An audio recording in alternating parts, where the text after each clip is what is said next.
Thank you guys for being here. Thanks for having us. If you're familiar with some of our other programs, we recently hosted what we called CMS Astro, which was a little bit more broad than just cultured meat. We focused on topics of cellular agriculture specifically for space and in space. And James, you took us through a little bit of an introduction to what you and your team does at Level 1 Fund. But with that being said, I'd like to have each of us give an introduction, and we'll start with James. Thank you. So I'm James. I'm the founding partner of Level 1 Fund. I started the fund about 3 years ago, and we're a sector agnostic fund, so we invest across lots of different industries, but I am really passionate about food tech, which is why I'm here, and particularly cultured meat. Before that, I was on the operations side of things, working in lots of different startups, ed tech, fintech, biotech, you name it. Did a lot of fundraising on the startup side, and then took that experience into the venture world. Great. And Nate? So my name is Nate Salpeter. I think I tripped and fell and ended up on the stage. I don't think anyone realized so I have a background in climate tech. I've been designing reactors for about 13 years, but I forgot to tell anyone it was nuclear reactors, not bioreactors. So fluid mechanics, experimental, computational, and whatnot. So healthy respect for the challenges this crowd faces. About 6 years ago, my wife and I founded an organization called Sweet Farm Foundation, which does a lot of things. It's a farm animal rescue, it's a place for plant-based agriculture, but we also incubate companies and help them through a variety of means, whether it's first-of-a-kind field trials, and through that process, we've placed a number of investments, and out of all of that, organically, a fund has grown. So we're currently raising a fund called Snowcap, which is broadly investing in climate tech. So food, of course, is a big piece of that. Excellent. And if Sweet Farm sounds familiar, in addition to the expo booth in the expo hall, the CMS Fun Run usually, or actually has always benefited Sweet Farm. So if you purchase a ticket for the CMS Fun Run, proceeds go to Sweet Farm. But today we're here to talk about investing, specifically in regards to food technology. And so each of you have made investments in food tech companies, whether it's through the fund or as angels. Tell us about how you really started getting into food tech, or maybe even more broadly, just food tech investing. So kick things off. So for me, it started a long time ago. It started with me asking how I can be more healthy as an individual. And as I got a better handle on that, I started asking myself how I can help others with the knowledge that I have, and then how can the dollars that I spend make an impact on our planet. When I started Level 1 Fund, I finally had the ability to do that at a more massive scale. So I wanted to start investing into food tech, food companies that are really creating paradigm shifts. And my first investment in the space was in a company you probably know called Just Inc. A very good friend of mine works closely with the company, invested in them a couple of years ago. And that was actually my segue into cultured meat because, as of course many of you also know, they have a division called Good Meat that has the chicken product on sale in Singapore. And then from there, kept getting deeper into cultured meat, talking to more folks in the industry. I also have a Substack blog, some of you may know, called Cultured Meat News, where I interview founders and experts in the space, try to help them get their stories out there and just educate more people about the good things that cultured meat is going to do for the planet. Great. So on my side, it was a little bit of a happenstance path. So out at Sweet Farm, like I mentioned, we do a number of projects and field trials, and we like to help the community any way we can. But about four years ago or so, we got a call from an unnamed person that said, hey, can we have your excess plant matter? And we said, how about we start with, hi, my name is, we're looking for this. And so we started to dig in a little bit, ask how we could actually help and get involved. Turns out it was actually two people who became good friends and are friends of many people here. So Ron Shigeta and Ryan Bethencourt. So friendship was born through that process.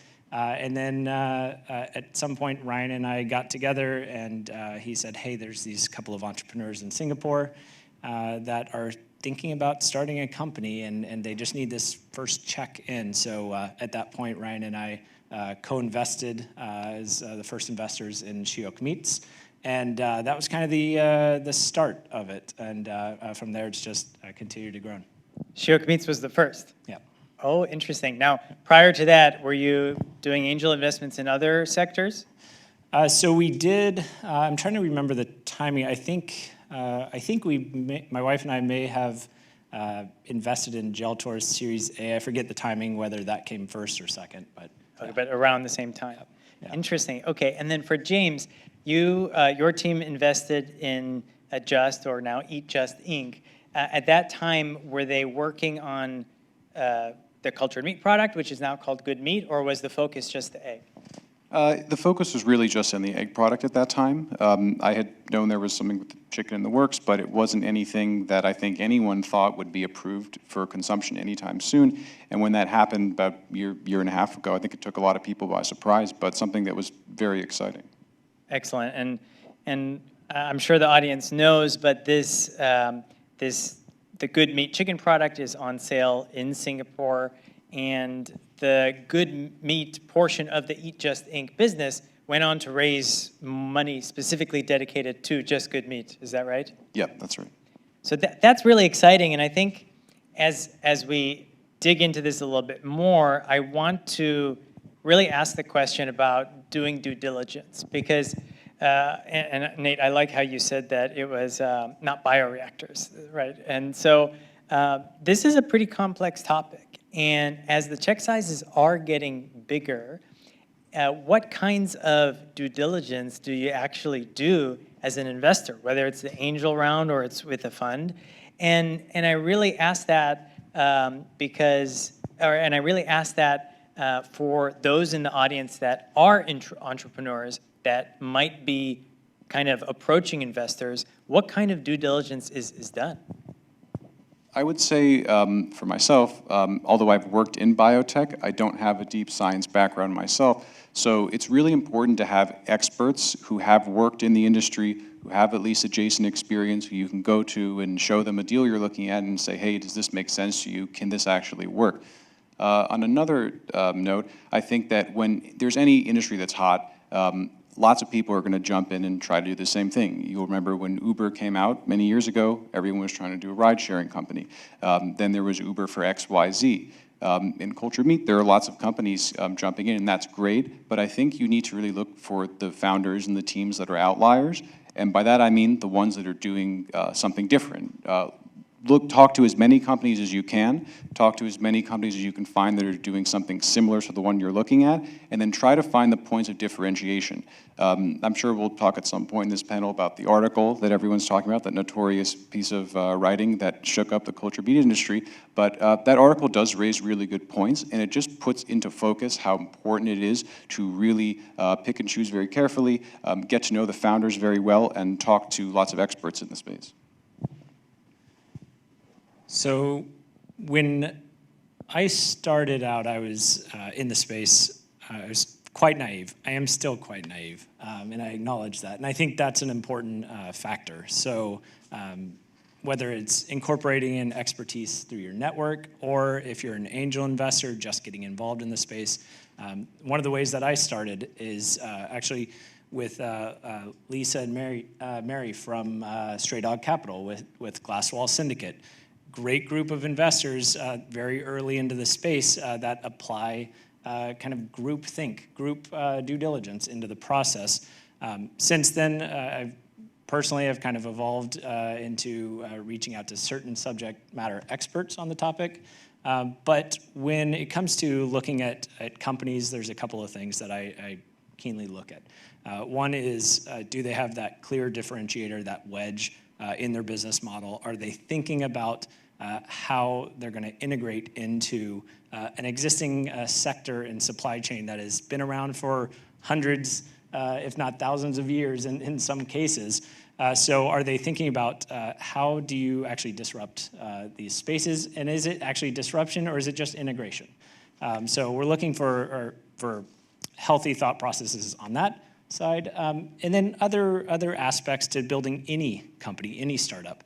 Do they know how to build teams? Do they know how to build company culture? The science is difficult. We all know it's difficult, but people are difficult too.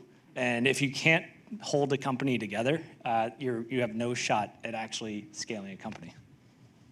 So Ryan Bethencourt has been vocal about certain check sizes from anywhere between 10 to 25,000. When we're looking at such equipment and startup costs that are so high, does 10 to 25,000 really kickstart a company, or how? I guess what can you do with that really? And when it comes to biotech and food, is that enough?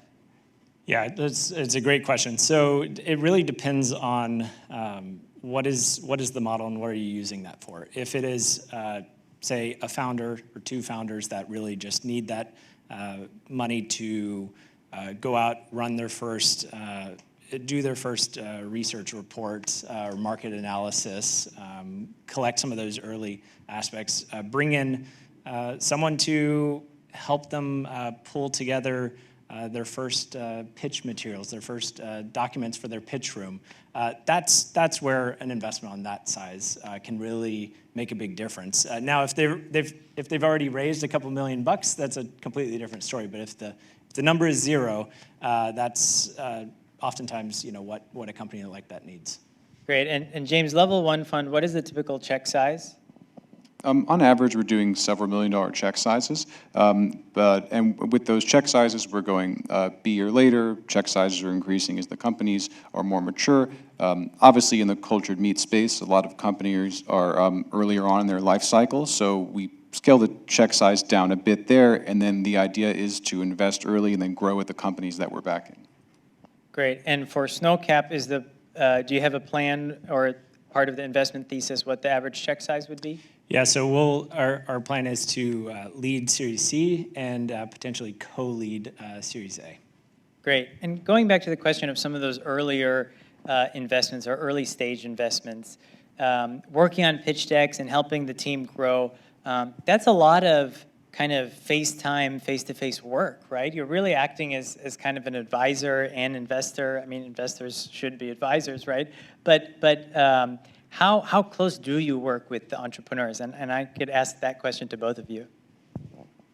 So I'll go first on this one. So we've been working across sectors, and these kind of interactions take a number of different forms depending on where a company is and what resources they need. A lot of times these individuals are subject matter experts themselves, so knowing when to jump in and support and when to get out of their way is critical. So in some cases, we've been doing field trials, plants as biosensors, all sorts of stuff in whole different areas. In this space, we had, so one of the companies that we placed the very first investment in is Turtle Tree Labs. So Turtle Tree Labs is based in Singapore. Although they just opened their 24,000 square foot research space in Davis. But they reached out to us because they were a stealth mode company in a nascent sector with very little network here in the Bay Area, very little network in the space. And they were technologists. They were not PhDs in cellular agriculture, but they understood how to respect the science, how to build a team around that, and how to build a business. So we jumped in when a lot of other folks were kind of turning away when it came to opening up their network. So at that point, it was really about due diligencing who they were and what they were about, and then having that ability to open up our own network and help them get those first critical investors in their company. While we wrote the first investment, it was a very small one. The more important thing that we did was we helped them land some of their very, very strategic early investors. Yeah, and for me, it's all about being a resource to the founders I invest in when they need me. I want to be a sounding board for them to bounce their ideas off of, and just want to help them stress test their ideas. I can't help them ferment, you know, in a bioreactor any more efficiently, but I can look at marketing plans. I can connect them to folks who will be great value adds. I can bring in a lot more capital through my own network. So I just try to help in the best ways that I can, and that really is something that's different for every investor, and it just takes, you know, knowing your strengths and like playing up to those. We mentioned Glasswall Syndicate, and Stray Dog Capital has spoken at the Cultured Meat Symposium in the past. Maybe Nate, can you give us a really brief introduction to what Glasswall Syndicate is? Because that's a name that has been thrown around quite a lot. Yeah, or the vegan mafia. Many different names for these groups. No, so Glasswall Syndicate is a group of impact investors, and it does include some. At this point, they're institutional scale. They've now raised their Fund 2 and even possibly Fund 3. But it's a group of investors that primarily invest in companies that are removing animals from the supply chain. So it's across not just meat and dairy, but it includes things like alternative leather and fur and a lot of different things. But they do a lot of work in CPG, so consumer packaged goods, as well as you know, alt protein platforms such as many of the ones that we're talking about. So one of the things that they do is it's really a crowdsource in terms of bringing deals to the table, so typical syndicate, and very beneficial for getting involved and starting to learn and learning about the questions that are being asked of investors. If you are new to the space, that is, I can't recommend it highly enough to get involved with syndicate in this space, whether it's specific to this area or a broader syndicate in climate tech, if that's your interest. Great, and I think we see deadlines, or maybe I shouldn't say deadlines, announcements for products coming out quite often in the world of cultured meat. And I was speaking with Steve Molino of the Clear Current Capital, which I believe is also a part of the Glasswall Syndicate, at least in some way, shape, or form. And I asked him the question of these, I guess, release dates. And when we're talking about Eat Just Inc. specifically, there have been release dates, pretty early release dates, for quite some time before it eventually came out, and now that's a super exciting thing. And I will tell you the answer that Steve gave me in just a second, hopefully after I hear answers from you. But the question I asked was, you know, is there investor pressure in saying that we're going to have a product very soon, right? Because when we have kind of common discussions at industry events like this, people always say like, oh, well, there's pressure from their investors, pressure from their investors. Is that true? Do you think that there's pressure from investors, a pretty strict pressure, to say that you're going to be announcing a product, especially or specifically in the cultured meat space, very, very soon? And maybe, James, you can start. There's no pressure from me because I know that the biggest thing we're all waiting for is when the first regulatory approvals will come out in the U.S. and other countries. And, you know, the companies that I look at, the companies I'm starting to invest in, I know what the products are that they're working on, and I have faith in the teams. And a good example of that is New Age Meats. I invested in their Series A recently. They're a really phenomenal team and blew me away. And I don't worry about what they're working on behind the scenes because I really trust them and believe that they know what they're doing. So I just sort of am a bit more hands-off. And like I was saying a moment ago, you know, you just add value in different ways. And definitely there are ways that investors can help out. Like maybe sometimes a founder needs a push in the right direction. But really it's a very nuanced situation that I think varies on a company-by-company basis. Like sure, there are things that you can help on or tweak here and there. But I think the most important thing is you need to invest in founders where you don't worry about having to push them and you know that they're kind of doing what they need to do and that you're just there as a resource for them whenever they need it. Yeah, I completely agree with that. Similar stance. We don't push our portfolio companies because we chose them for a reason. We chose them because we had faith that they would understand the value of a good pivot when it makes sense, and also we're investing in companies that do have a clear path to scaling and integration within a growing nascent market. So we are not, well, I don't know about you, but I'm not Bill Gates. I don't have a 20-year fund lifetime. So when we're choosing our investments, it really is investments that we do feel can scale, and then it's all about supporting them in that process. And Steve Molino's answer was very similar, and I think we can debunk the myth that there is heavy investor pressure, mainly because I think investors that might add that pressure, and correct me if I'm wrong, but investors that might add so much pressure, they probably aren't looking to invest in technologies like cultured meat. Yeah, I mean, we all know that cultured meat is in its relative nascency, and it's not something that tomorrow a switch is just going to be flipped and it's going to turn on. You know, it takes time. The industry needs time to mature. So by investing in this industry, you kind of know that that's part of the game, and you have to have some patience.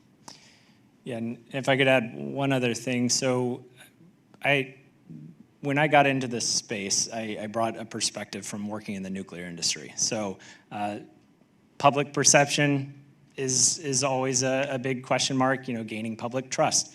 You're developing technologies that take a long lead time. So I spent 5 years at Bill Gates' startup in Seattle developing new reactor types. And how do you take something from zero to a product, and something that may take decades and also require government oversight? There's a lot of similarities, and there's safety concerns in the nuclear space that there's other types of concerns in this space. And in many ways, it's the same, because you're developing a new technology. In many cases, you are working alongside those regulators to help educate them in the process. So we're also looking for entrepreneurs that understand and respect that role that they have and responsibility they have to step into that and actually help those that are going to keep this space safe and trustworthy for the consumer. And if they're instead taking a lean-back approach with the regulatory bodies, that's, for me, at least personally, a little bit of a red flag about how they can actually grow long-term. We mentioned it on this call, but the counter article by Joe Fassler, at least when I talk to different cultured meat companies, their response is one of two things. Either, no, this is all wrong, or it's BS for, excuse my French, or they'll say everything is absolutely correct. Like, yeah, well, we knew that. And so well, I guess maybe first I'll ask, what do you think about the article?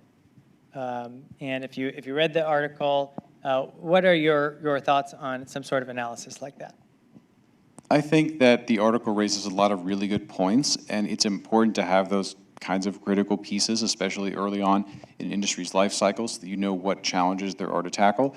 And to go back to New Age Meats for a second, one of the reasons that I really believed in them is because I think they saw this thesis long before that article was written, and it's obviously very expensive, hard to scale for making products that are like 100% animal cell based. But if you weave in plant cells, fungi cells, et cetera, you can still keep the meat experience that is the reason why people eat meat, and then you can have it at a lower cost, easier to scale. And that doesn't mean there are no challenges there, but I think that it's sort of a sobering reminder to really check all your boxes as an investor, make sure that the founders you're investing in have plans for these things. And that's just, I think, a really critical way of how I diligence the company. So I think intellectual honesty is a very important piece of it, and the article certainly raised a lot of these things that people had been talking about, not behind closed doors. That kind of sets a wrong tone. They've been very open with it, but hadn't necessarily been broadly talking about. So having that intellectual honesty about what are the challenges, what are the limitations currently, what's being done around that. Any major new technology, it seems like, has met similar resistance. This is possibly just one of the first hardest hitting or hard hitting ones to breach this space. And I don't really view it as a bad thing. I think it helps us keep the space grounded and continually adapting to what's only going to increase in terms of speculation around is there a future here? And would you say that articles like this or criticisms against the industry is a sign of growth for the industry? I think that in any new industry, be it digital music, cars, when incumbents are threatened by new disruptive technologies, they're going to kind of hit back, they're going to lobby, they're going to hit it from a regulatory front, they're going to put out a lot of pieces in the media. And not talking about this article specifically, but just in general, it's something to expect when there's a new disruptive technology. And if cultured meat works, like I think we all hope it will, it's going to be seriously disruptive to the meat industry. So over the years, as more progress is made, as regulatory approvals come out, I'd expect a lot more articles like this coming out. And I completely agree. If I could add one aspect on socio-political factors is, generally speaking, I try not to invest with those considerations in place in terms of I prefer a company that can stand on its own and is not tilted by the whims of a particular party being in office, which raises an interesting point as to why, personally, I placed the first investment in two, not one, but two companies in Singapore. It was because there was a clear signal from a technocratic society that said, we are getting behind this. We have our 30 by 30 initiative. We want to be 30% food sustainable by 2030. And they had the right aligned motives. So here in the US, this is just starting to play out, right? $10 million put into Tufts University for the first Institute for Cellular Agriculture. And so it's starting to catch up here, and certainly with the USDA and FDA jumping on board, it's encouraging, but I just think there's still a lot of work and motivation that or encouragement that the space needs to continue giving not just one party but both parties. Let's talk about Singapore for a bit, because we're talking about Chioke, we're talking about Turtle Tree Labs, and a little bit about Good Meat or Eat Just Think. Is there a kind of clear identifier as to why Singapore is so fast to move on regulation and or also putting money themselves into cultured meat and future food technologies? Why Singapore? Yeah, so the 30 by 30 initiative, I think, is they are a very small nation. They're food dependent on their neighbors and the rest of the world. So that, I think, underpins the whole motive behind why they're behaving, why they are in a good way. Yeah, and there's that quote, necessity is the mother of invention. I think that in places like Singapore, other countries and regions in the world that can't really produce all of the food that they need, they have to be much more fast-moving on solutions. There's, of course, Singapore with approving Just Chicken product. The Qatari Investment Authority invested in Just. They're obviously a region that wants to have more control over their food supply. And there's just a lot of interest in those places to accelerate the timelines for these things. And I think it actually helps the rest of the world. While the U.S. still hasn't approved, cultured meat products for sale, I think that when Singapore approved Just product, it really was kind of a shock to a lot of countries, and I feel like a lot of regulators maybe accelerated their timelines a little bit or started looking at least a bit more closely at what they were doing. So it actually has an important kind of ramification on a global scale. If you compare sort of needs between the U.S. and Singapore, so Singapore having food reliance issues, and in the U.S., we're high energy users, right? So you start looking at government dollars where they're being poured between the two countries. In the U.S., we're spending $12+ billion a year through the Department of Energy on technologies that are moving us towards more sustainable and carbon neutral and methods of producing energy.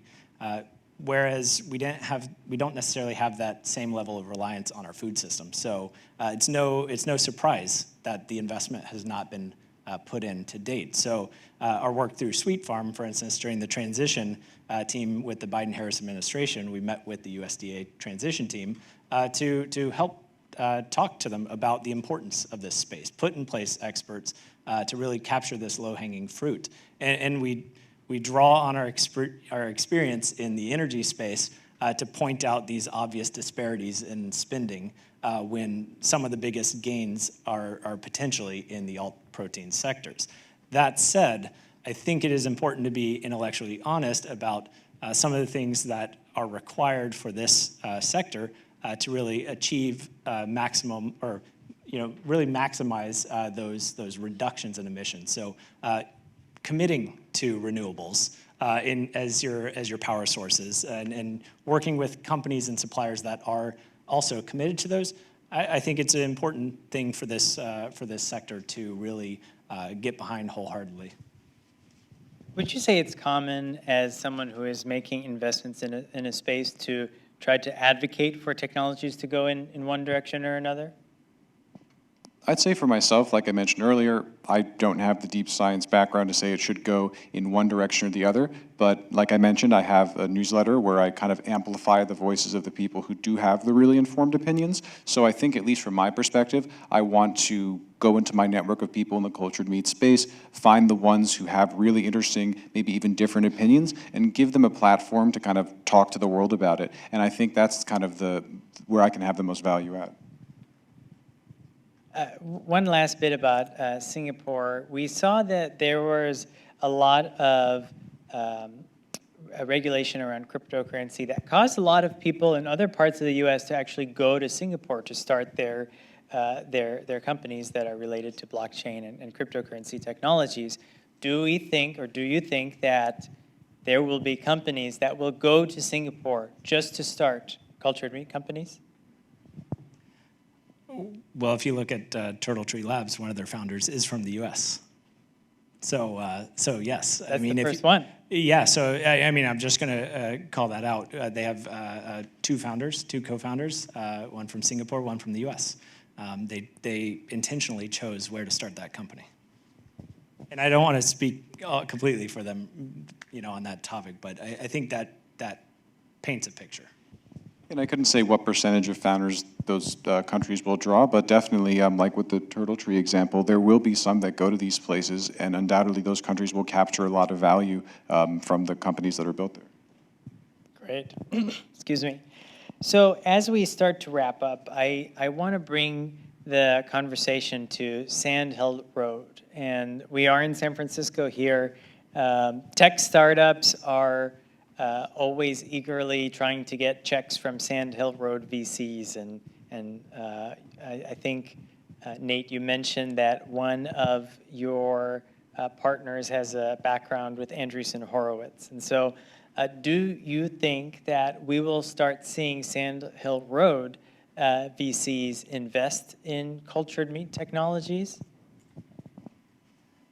So I can speak from our Sweet Farm experience, which has been over the past several years, we've been bringing together founders and bringing together investors out at Sweet Farm to build those bridges, to build those networks. That said, we don't tend to invite out the investors that are already in the space. That's a party. Nothing against having a party.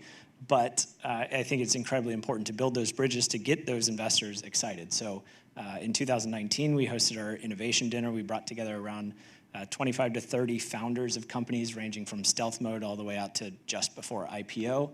And we brought out another 20 or so investors from a lot of major institutional groups that did not yet have funds specifically in this space.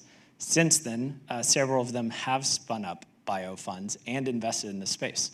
So Andreessen Horowitz being one of them with their investment in BioMilk. Oh, interesting. The recent announcement. No, that's not a scoop. It's publicly available on the internet. BioMilk with a Q. Oh, but part of that $21 million raise. So they did it. This was years ago. I see. This was a couple years ago. So it's public. It's out on the internet. Okay. Yeah, I've thought about this question a lot, and my answer would be that I think most of the traditional Silicon Valley VCs tend to focus less on brands and more on sort of B2B picks and shovel suppliers to industries. And obviously, as I mentioned before, cultured meat is still a relatively new industry, and I don't think the size is at such a scale yet to support maybe unicorn level B2B businesses. But I think the brands are a super important part of that, because they are the companies that are going to trailblaze and push the industry out, get products into the hands of consumers, raise consumer awareness, work with regulators. So brands are an absolutely necessary part of it, but there's a bit more risk to it, and I think that that's maybe one of the reasons behind the calculus of other funds not to invest yet. But I do think that, again, if you believe in a brand and you're very passionate about it, you should back them and keep supporting them. And I think those are the companies that are actually going to lead the change in the industry, much like Impossible Foods and Beyond Meat did for the plant-based meat industry. Great. Well, let's open it up to audience questions. If you have a question, feel free to line up on the microphone on the wall there. And this has been a very interesting conversation. And I see we do have one question.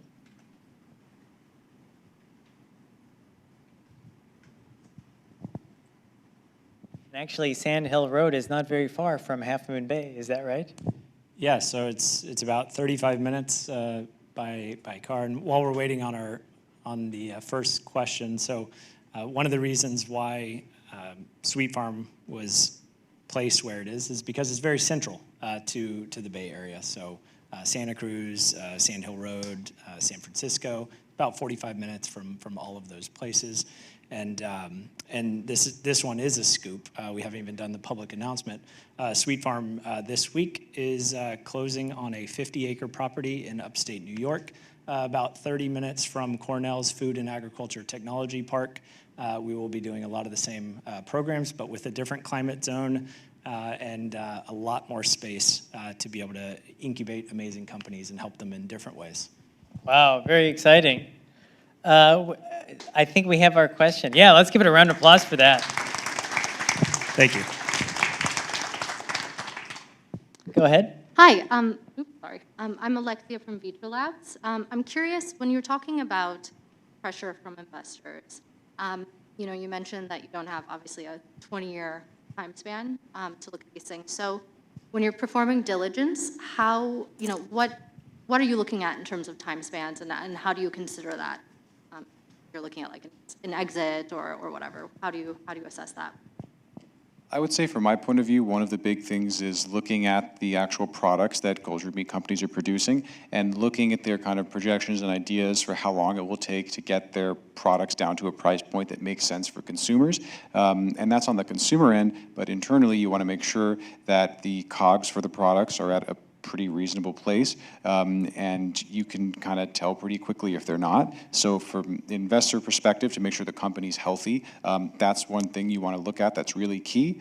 And then from an exit perspective, again, I think that obviously these products will have to be approved for sale to consumers before that's going to happen, most likely. So that could be this year, next year, years away, who knows. But I think you don't need to have a specific date in mind. You just need to sort of believe in the companies, believe they're going to change the world and do what they've set out to do, and the rest will follow. And I agree with that. And I could add that looking at what is their business model and thought process around how are they integrating into supply chain? Are they building their own? Are they working with others that own a $750 billion dairy supply chain? Or are you going to go build your own?